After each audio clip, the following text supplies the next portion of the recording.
tous et bienvenue dans mes petits papiers. Je suis Judith, démonstratrice Stampin' Up, et le projet que nous allons réaliser aujourd'hui, c'est cette petite carte qui sera pour moi l'occasion de vous parler un petit peu de la promotion de recrutement que Stampin' Up a lancé pendant la période de Celebration. Alors, le recrutement, c'est lorsque vous devenez démonstratrice. On ne devient pas forcément démonstratrice pour en faire son métier, c'est une possibilité, mais on peut aussi devenir démonstratrice juste pour profiter de la réduction de 20%.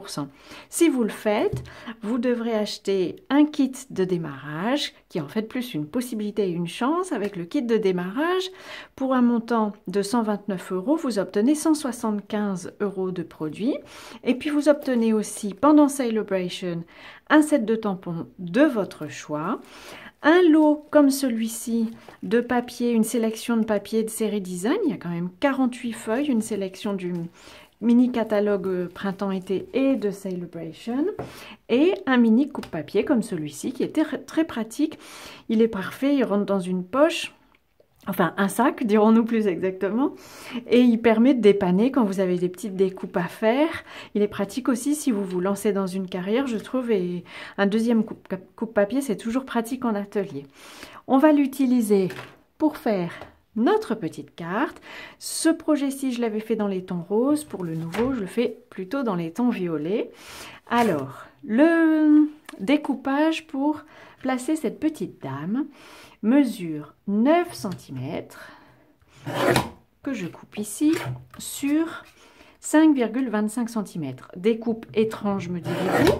C'est juste parce que ça permet d'en placer 4 fois 5,25, ça fait 21 cm, donc ça permet d'en placer 4 dans la hauteur d'une feuille de papier A4. Pour placer notre petite dame, elle vient du set de tampons qui s'appelle Power of Hope, qui est dans le catalogue Celebration et que donc vous pouvez obtenir gratuitement, n'est-ce pas merveilleux, pour tout achat de 60 €. Je vais la positionner le plus droit possible quand même, et je la tamponne en Memento Noir Tuxedo, parce que je vais vouloir la colorier avec les Stampin' Blends. J'ai envie de refaire ce petit effet ici d'arbre. On dirait qu'elle est sous un arbre, cette dame, et en fait l'arbre, c'est celui-ci qui vient du même set de tampons, et je vais juste lui mettre la tête en bas pour ne garder que les feuilles, dirons-nous, et que je vais tamponner comme ça de façon plus ou moins aléatoire. Et je vais faire la même chose sur mon fond de carte qui est en horizon de bruyère. Comme ça, tout autour, comme si cette dame était sous un arbre. Voilà. Pour colorier cette petite dame, j'ai choisi de prendre les Stampin' Blends.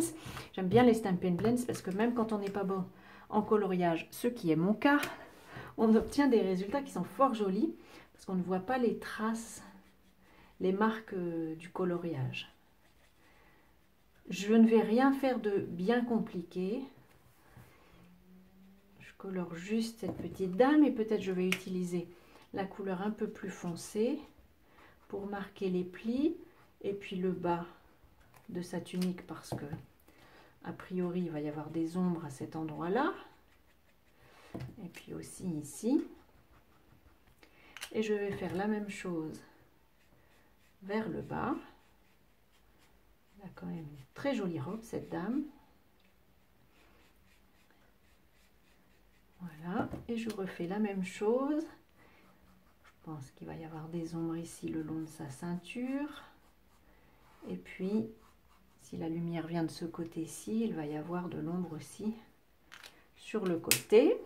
Et pour faire bien pénétrer, et pour que la limite avec la couleur sombre ne soit pas trop marquée, je repasse avec la couleur claire comme ceci.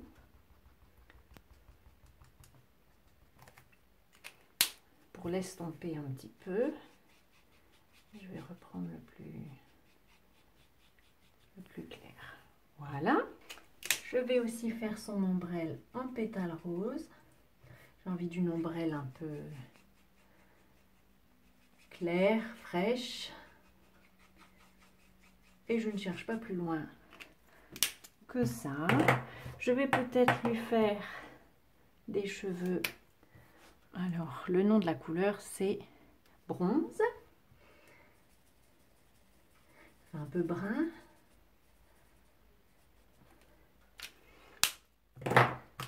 Pour le dessus et la ceinture de sa tunique, je vais reprendre la couleur foncée. Et pour la couleur de sa chair, je prends ivoire pour faire ici son cou et peut-être le bas de sa jambe. Voilà, notre petite dame est coloriée. Je vais pouvoir tamponner le sentiment, le souhait, sentiment c'est en anglais, le souhait sur ma petite bande. En fait, c'est une chute, elle ne vient pas de là, c'est une chute de papier blanc. En fait, quand je découpe sur une carte, un fond de carte, il mesure en général 9,5 cm sur 13,85 et donc j'obtiens des bandes comme ceci sur les côtés de mon papier. Je ne les jette pas, je suis un peu maniaque de la conservation. Et elles finissent toujours par me servir. Là, je vais la poser bien plat sur mon quadrillage. Je récupère mon bloc qui m'a servi tout à l'heure et je le ramasse. Et puis, je vais tamponner ce souhait, peut-être de ce côté-ci, qui m'a l'air bien joli. Et je tamponne le plus droit possible. Ça me convient. Et cette bande-ci, je vais juste la couper à peu près à vue d'œil sur mon petit coupe-papier. Et je mesure du coup, il fait à peu près 7 cm et demi. J'ai du coup aussi une chute de papier qui va me servir pour faire un fond pour celui-ci. Je vous avais dit qu'il mesurait 5,25 cm de large. Je vais rajouter un demi-centimètre, donc ça va me faire 5,75. Il faisait 9 cm de haut. Je vais donc rajouter aussi un demi-centimètre.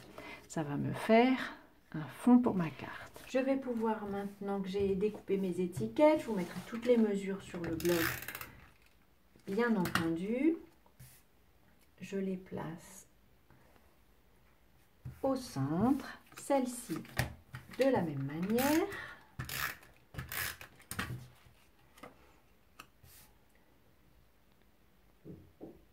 Voilà, et je vais les coller avec des Stampin' Dimensional pour qu'ils aient un peu d'épaisseur.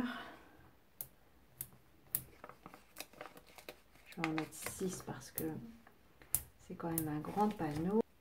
Voilà. Et donc je place ma petite dame sans appuyer jusqu'à ce que je sois certaine. Et ici, je vais peut-être la mettre comme ceci. Je vais donc mettre le bas est là, des Stampin' Dimensionals en dessous. Et pour le reste, elle sera appuyée sur mon illustration. Voilà. Droit si possible.